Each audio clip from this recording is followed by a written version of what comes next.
Ahmedabad Jivraj park વિસ્તારમાં આવેલ જ્ઞાનદા સોસાયટીના મકાનમાં એસીના ગેસના નાના બાટલાઓ રાખવામાં આવ્યા હતા, જેમાં અચાનક કોઈ કારણોસર આગ ફાટી નીકળતા એક બાદ એક બાટલાઓ ફાટ્યા હતા અને ગણતરીના મિનિટોમાં જ આગ વિકરાળ બની હતી. આ સમયે ઘરમાં હાજર માતા પુત્રી ગંભીર રીતે ઘાયલ થતા મોત નીપજ્યા હોવાનું જાણવા મળ્યું છે.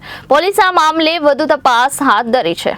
અમદાવાદના જીવરાજ પાર્ક 4 રસ્તા પાસે આવેલી જ્ઞાનદા સોસાયટીમાં રહેણાંક મકાનમાં આવેલા એસીના ગેસની બોટલોમાં આગ લાગતા નાસભાગ મચી ગઈ હતી. મકાનમાં મોટા પ્રમાણમાં એસીના ગેસના બાટલા હોય એક બાદ એક બ્લાસ્ટ થતા ભયનો માહોલ છવાયો હતો.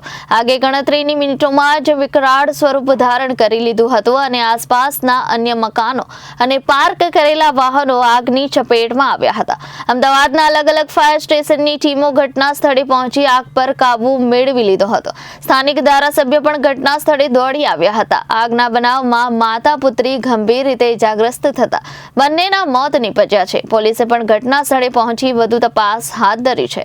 આગની ઘટનામાં મકાન માલિક અને એએમસીની બેદરકારી પણ સામે આવી છે. જ્ઞાનદા સોસાયટીના હોદ્દેદારોએ 1 વર્ષ પહેલા જ રહેણાંક મકાનનો જે રીતે ઉપયોગ થતો હતો તેની સામે વાંધો ઉઠાવ્યો હતો અને મકાન માલિકને નોટિસ આપી હતી. જે તે સમયે એએમસીને પત્ર લખીને પણ જાણ કરવામાં આવી હોવાનું સામે આવ્યું છે. Bureau report Janadesh news Ahmedabad.